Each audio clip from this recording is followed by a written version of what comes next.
Welcome to the First Unitarian Universalist Church of Rochester. For more than 150 years, ours has been a congregation of open minds and loving hearts, celebrating many sources of wisdom, many spiritual paths, and many identities. Your faith, your doubts, your questions, and your hopes for our world are welcome here.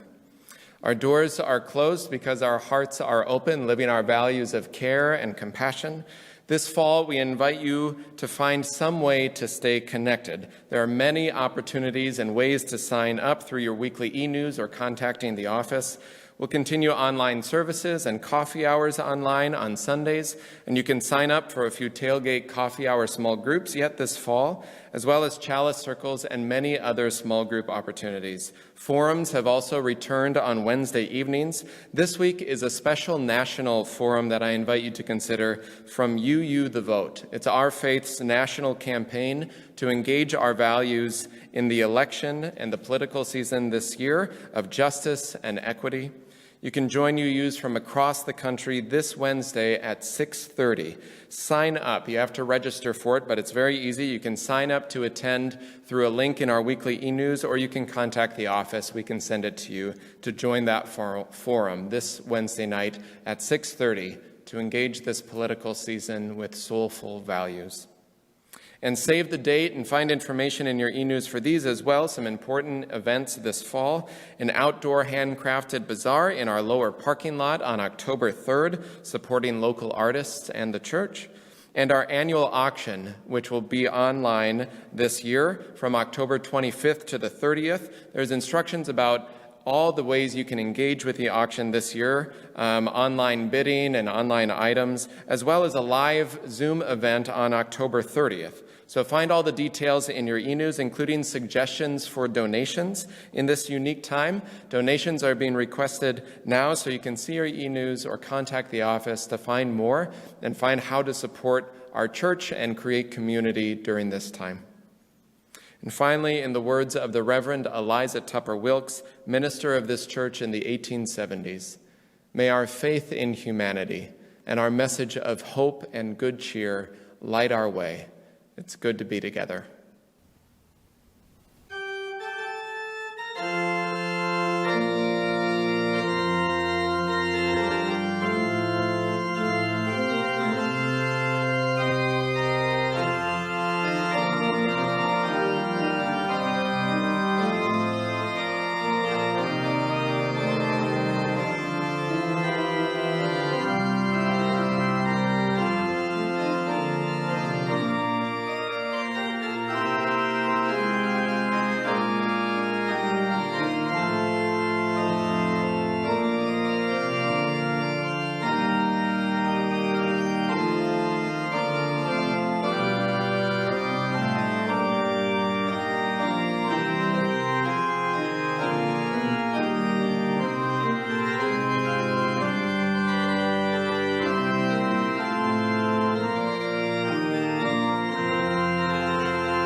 This is the Unitarian Universalist Church. This is the Church of the Flaming Chalice. This is the Church of the Open Mind. This is the Church of the Loving Heart, where friends come together and share.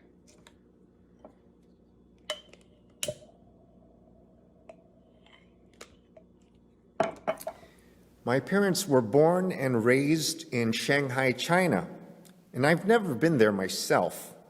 My older brother and sister were born in Japan. I was made in Taiwan.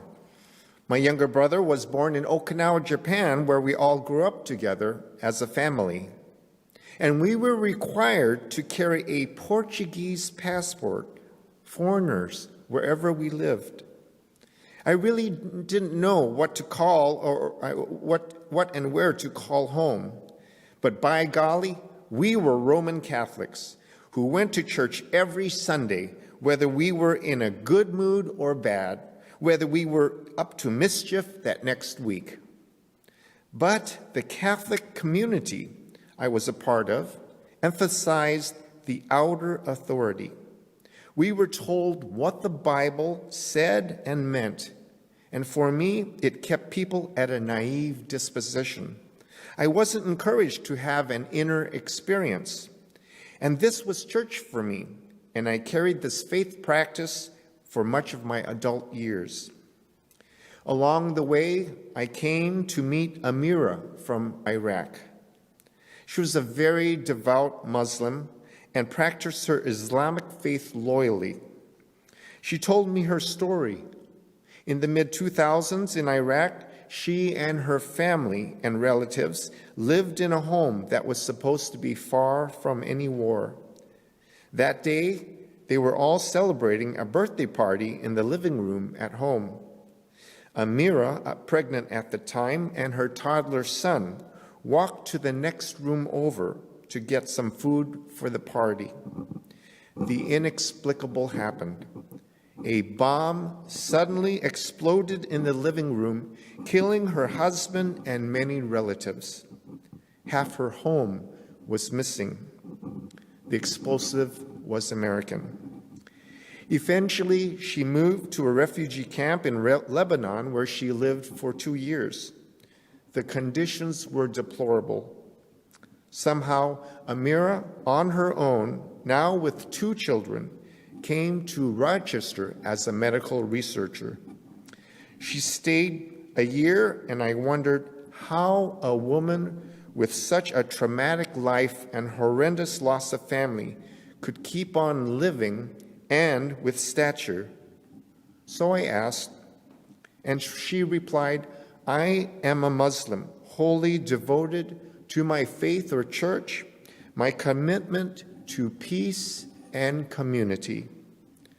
This is what keeps me alive, and now I will find ways to help others in my as a medical researcher." We at UU know that goodness will never be overcome by evil. It may seem that evil has the upper hand at times, but it will not prevail. Like Amira, she knows that her church and home are more than buildings. She carries all that her relatives and church have given her wherever she goes. She is never alone. Her vibrant life with all its ups and downs, and she continues to practice her religious traditions, celebrate her deceased relatives' lives, knowing that they are a significant part of who she lives to be every day. She hopes, prays, gives of her time and talents and skills so that all may know peace. And as Reverend Gretchen Haley says so beautifully, wherever we are to persist in kindness, persevere in compassion, and prevail in a life that is bound entirely to love.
One of the most unique things about this global pandemic is, aside from the fact that the word unprecedented has been used billions of times, is the fact that it is a global pandemic.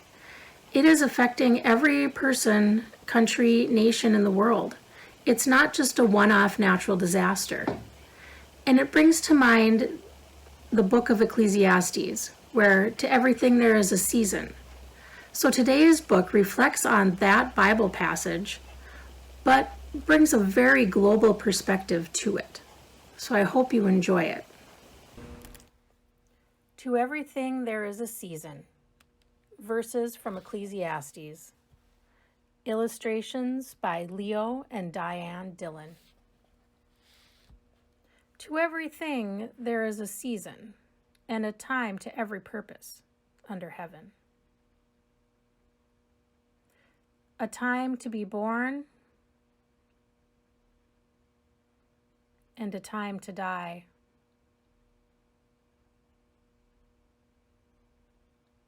A time to plant,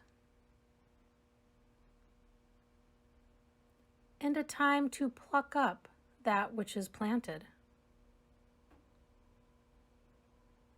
A time to kill, and a time to heal. A time to break down, and a time to build up.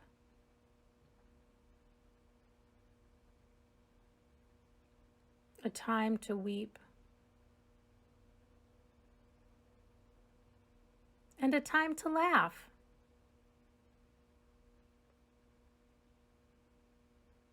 A time to mourn, and a time to dance.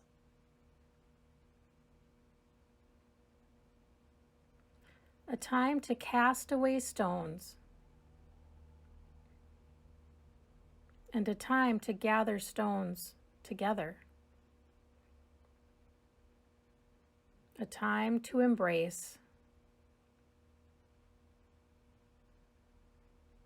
and a time to refrain from embracing. A time to get,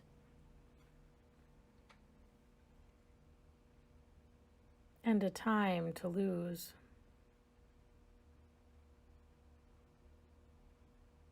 A time to keep,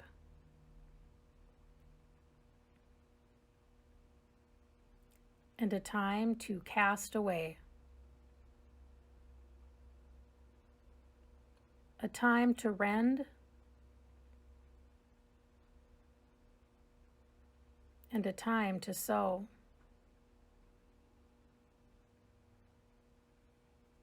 A time to keep silence,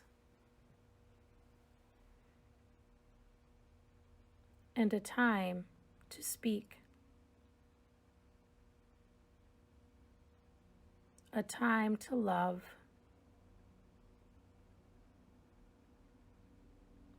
and a time to hate.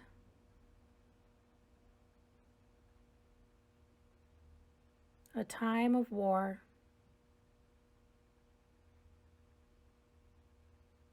and a time of peace. One generation passes away, and another generation comes, but the earth abides forever.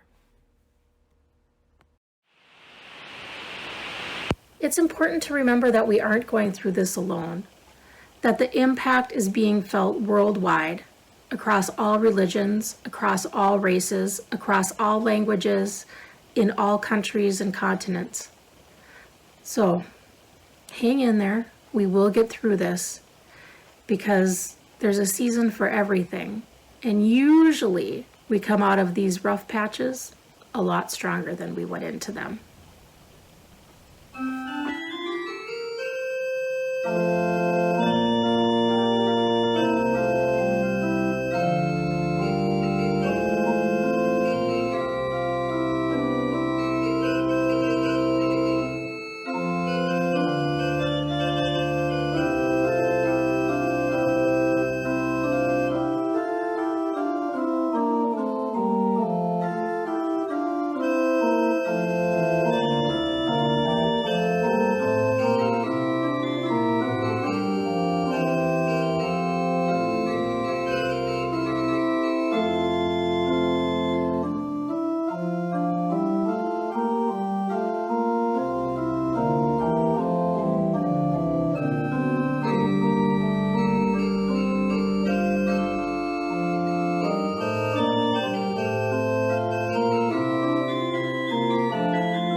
Take a moment. Take a pause. Take an easy breath. Breathe in the breath of life. Remember how precious that is right now. Find your breath and center down. Feel below you the earth and its ancient turning. Feel above you the sky and the stars and their ancient light. Holding you here in this moment, this day, this breath right now. I invite you into this time of meditation, this time of prayer. First, by sharing a few moments of silence together.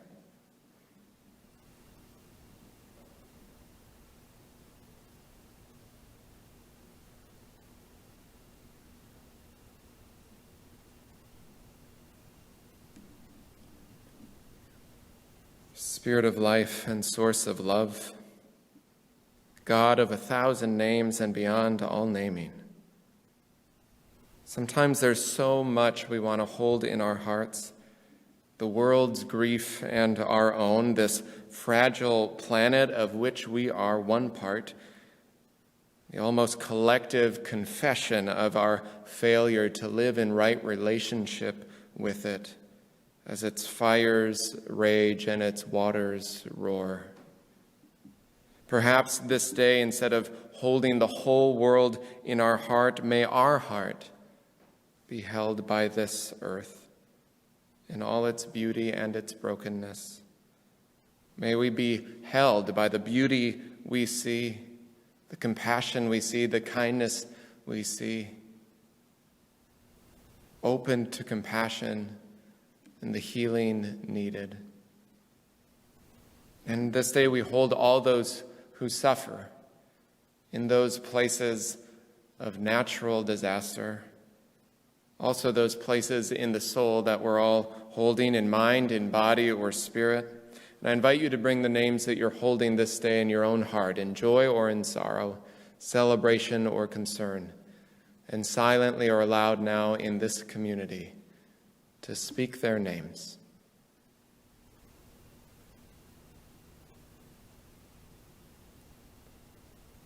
For all those names, spoken and unspoken, may we be forever grateful for the fabric of love and life that weaves us together.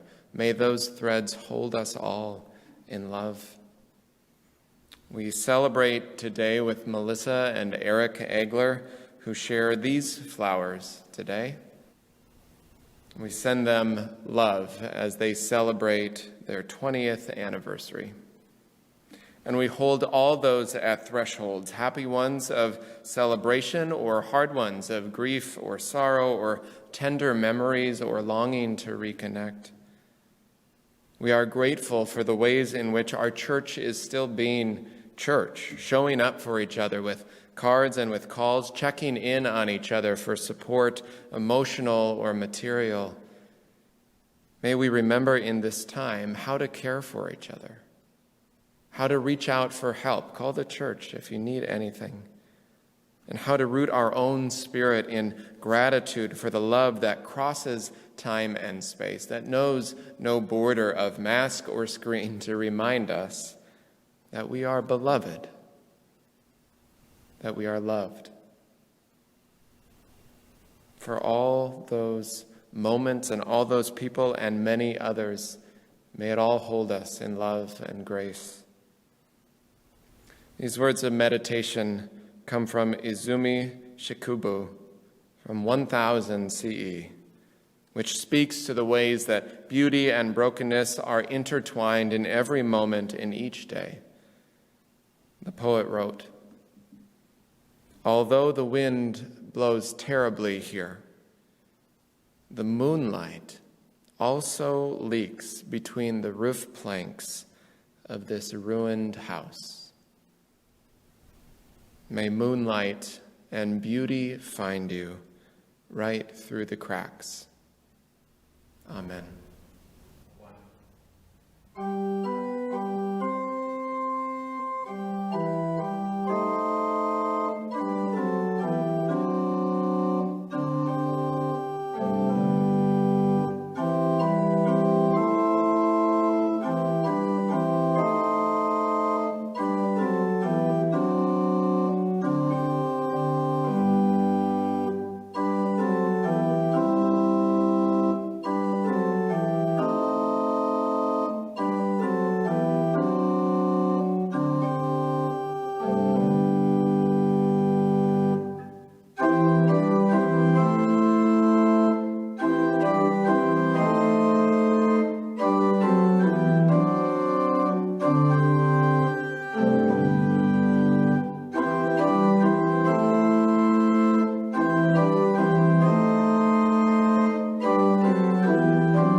first reading is from Generation to Generation by Antoine de Saint-Exupery.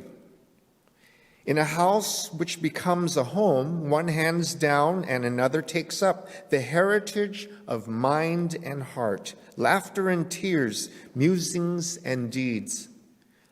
Love, like a carefully loaded ship, crosses the gulf between the generations. Therefore, we do not neglect the ceremonies of our passage when we wed, when we die, and when we are blessed with a child. When we depart and when we return, when we plant and when we harvest. Let us build memories in our children, lest they drag out joyless lives, lest they allow treasures to be lost because they have not been given the keys. We live not by things, but by the meaning of things. It is needful to transmit the words from generation to generation. The second reading is Some Keep the Sabbath Going to Church by Emily Dickinson. Some keep the Sabbath going to church. I keep it staying at home, with a bobolink for a chorister and an orchard for a dome. Some keep the Sabbath in surplice. I just wear my wings, and instead of tolling the bell for church, our little sexton sings. God preaches a noted clergyman, and the sermon is never long. So instead of getting to heaven, at last I'm going all along.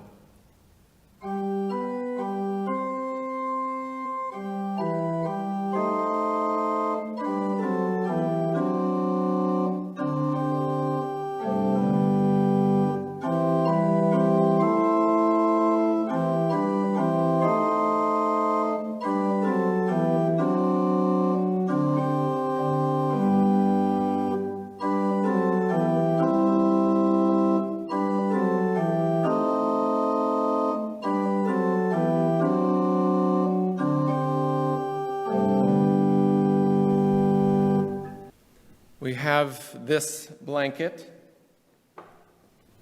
in our home. It's either in a basket near our fireplace or it's on the couch. It is woven together with t-shirts, many different t-shirts collected over years.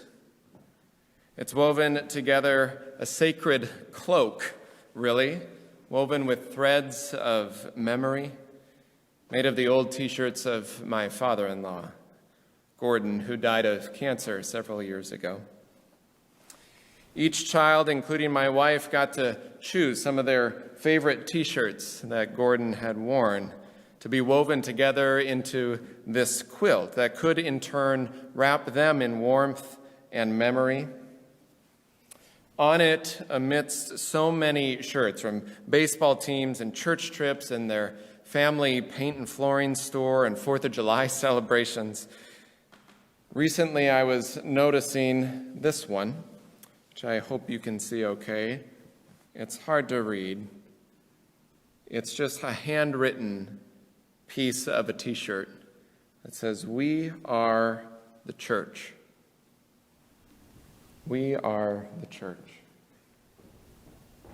I love that. I noticed it recently on one of those weird Sundays when I was viewing my own sermon on our TV screen at home with my children going to Sunday school in the living room.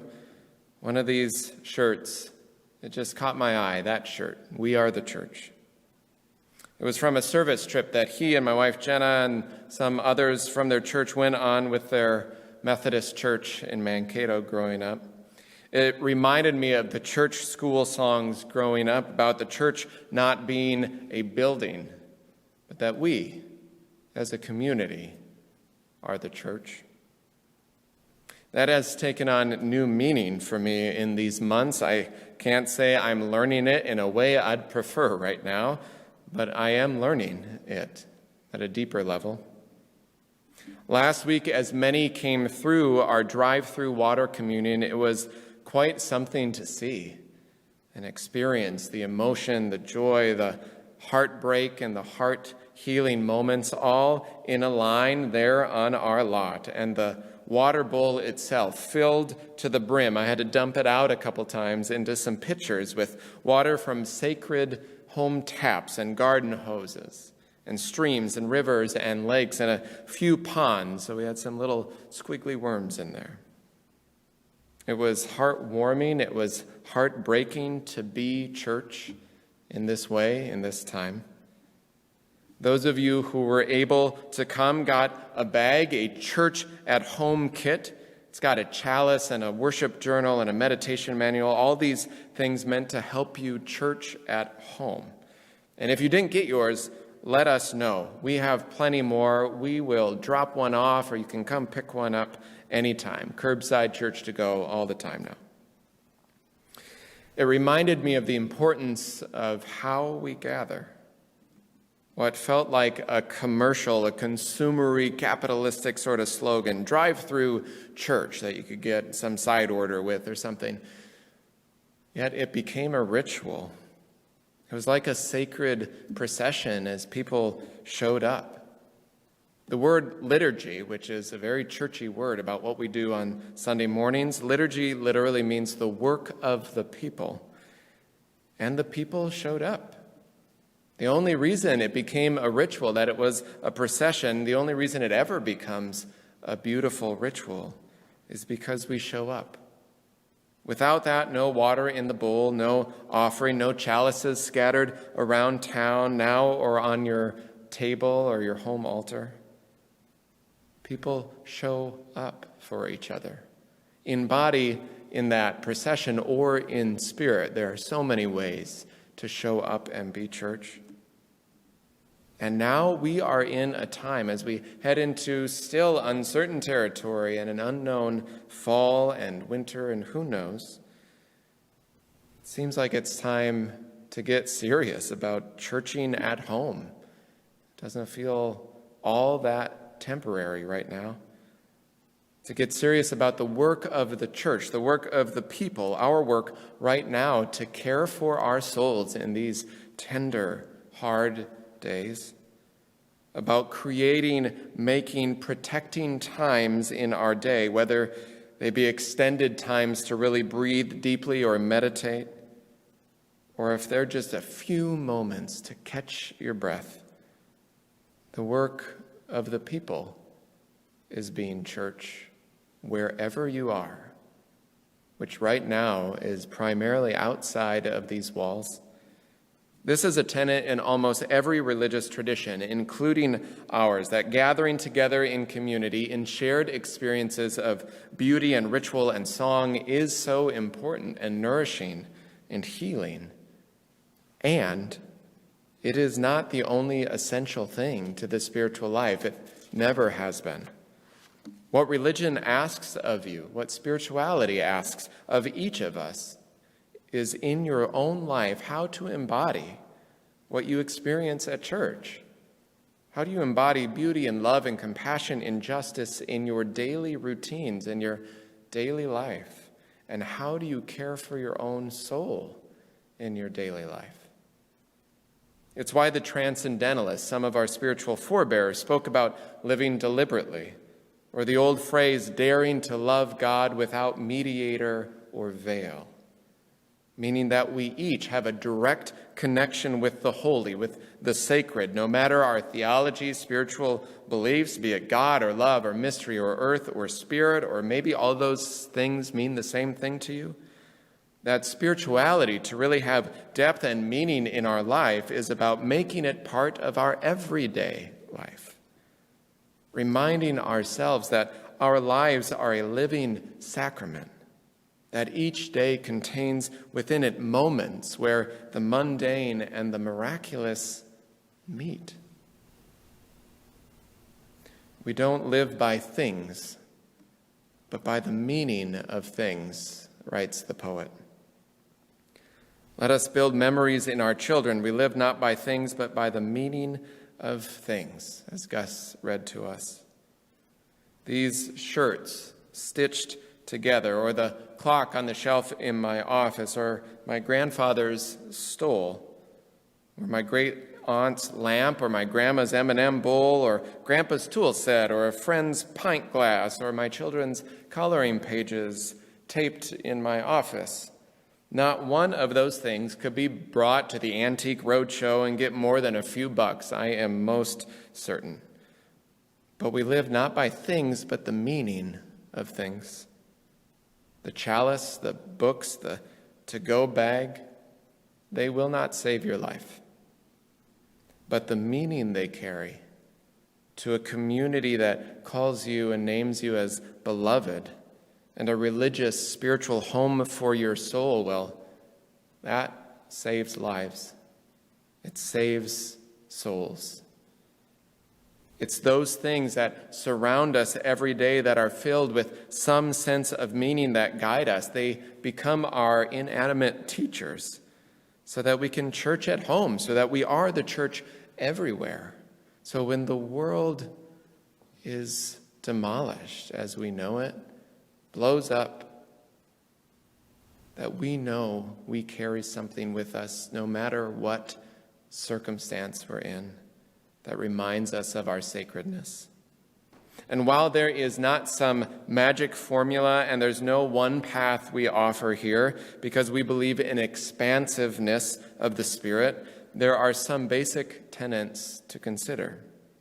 A simple framework that a teacher taught me long ago, taking spirituality into a memorable rhythm, said this is how you might structure a spiritual life. Daily spiritual practice. Weekly worship, now online, of course. Monthly service, like volunteering or donating or helping out in some way. A yearly retreat, taking some intentional time for yourself or your family to rejuvenate, whether the retreat's far away or at home. And some once-in-a-lifetime pilgrimage, traveling to some place of spiritual sustenance for you. So daily spiritual practice, weekly worship, monthly service, yearly retreat, lifetime pilgrimage. And right now, travel is tough, and for some, it's almost always tough. Service is a little more complicated right now, but there are ways to do it. Worship is pretty easy, says the preacher, but it's not the same nourishment as in-person worship. But daily spiritual practice is something that is meant to adapt and shift no matter the day, no matter the place. It travels with you. It changes with you. Like we've discussed before, it need not be elaborate, some daily spiritual practice. It may not be something new at all. Maybe something you already do all the time, like a walk or stretching, or morning coffee or tea, or a little bit of yoga, or some morning poetry or journaling or reading. Maybe it's taking some time to sit down and draw or color or paint or sing or play. There are 1,000 paths to the sacred, whether it's Legos on the floor right now or something else that lifts your spirit. As Rumi said, there are 1,000 ways to kneel and kiss the ground, and there are 1,000 practices to root you with this sacred earth, this sacred life. Your own spirit is exactly that. It's yours, your own light, flickering as it may feel sometimes, there for you to tend, to love, to shine, and illuminated by the light of those you are distanced from, ancient memory, ancestors, or those just across the town that you can't see right now. So I want you to think right now, because if you've watched this far in, you're probably not ditching out now. So think right now, what in your day grounds or nourishes you? What daily practice, whether you've called it spiritual or not, lets you take a breath of gratitude? What moment in a given day reminds you that you are beloved, that you are worth the time and the effort to set aside a few moments for your soul to breathe? What moments, what practices, what breaths help stitch your soul back together when it's felt like the soul has been bruised enough to need stitches? What reminds you of the ethical necessity to care for yourself? Because as one poet says, the empty cup has nothing to pour. And if you're coming up right now with nothing, I want to be clear with you. I want to be honest with you. It's okay. And there's a church here for you to help you a little bit with online groups or forums or services, or you can set up a phone call or an outdoor one-on-one soul care conversation with me or someone else in the church. There are always ways to consider how to keep the Sabbath staying at home, as Emily Dickinson writes, going all along. And as Emily Dickinson writes, the sermons are shorter. You don't need me to tell you what grounds you, but sometimes it's good to hear from others that you are worth the effort and the time to care for yourself. You don't need the t-shirts stitched together to know that there's an immensity of love woven in them, but it's nice to have that warm reminder to be held in. You don't need a chalice right in front of you to know there is a community and a faith holding you in love, but sometimes it's nice to see the flicker of that flame as some ancient presence. As Hadowich of Antwerp in the 13th century CE wrote, "You who want knowledge, seek the oneness within. There you will find the clear mirror already waiting." We have always been the church, scattered throughout time and space, scattered across generations, scattered like little spirit-to-go kid kits across town. We have always been the church, woven together with memory and beauty and love. And maybe it's not every day that it feels like the mundane and the miraculous can meet in your daily routine. But who knows? Maybe they have been meeting. Maybe they've been going all along.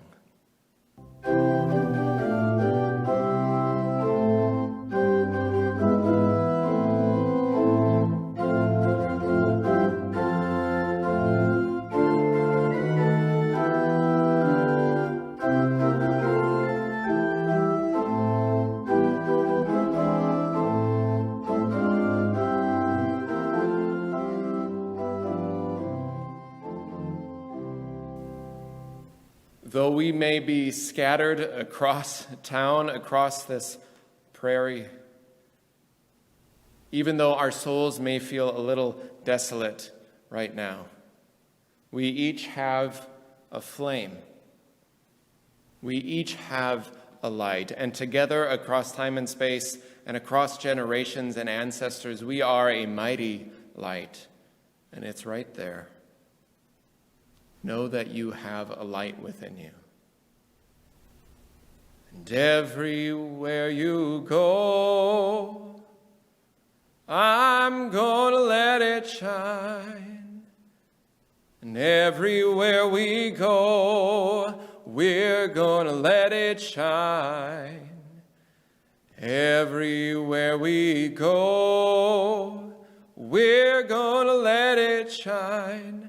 Let it shine, let it shine, let it shine.